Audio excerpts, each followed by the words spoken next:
My name's Joel Rafael, and I'm a songwriter from Southern California. The Occupy movement, to me, signifies a time when people have finally raised their voices and come together in a way that is international in scope. This movement's going on not just in cities and towns and in the country, but all over the world.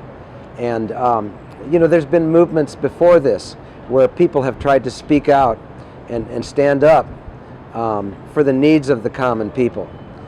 But this time has a permanence to it. You can feel that it's international and that it's not a small thing. It's like, the cat has been let out of the bag and the cat's not going to be put back into the bag. Cool. What is the name of your track on Occupy this album, and what was the creative impetus behind it? The title of my track on the Occupy album is called China Basin Digs, and it talks about an area in San Francisco called China Basin, which was, before the Giants ballpark was built there, was a place where the homeless had kind of congregated and created sort of a Hooverville place to live. They'd been kind of run out of the downtown areas because the powers that be thought it was unsightly to have homeless people around town, and a lot of people over a long period of time had settled in this China Basin area.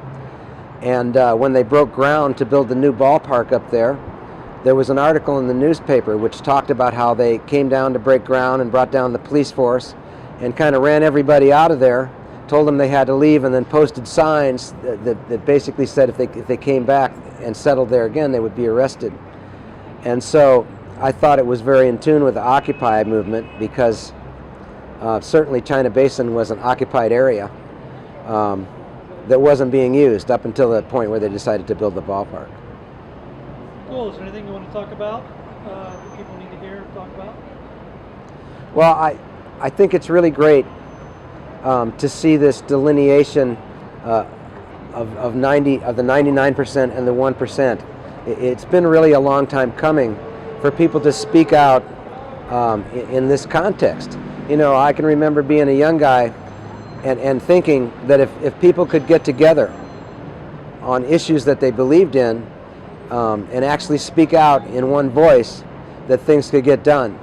And the Occupy movement, to me, signifies that time has come and things are going to get done.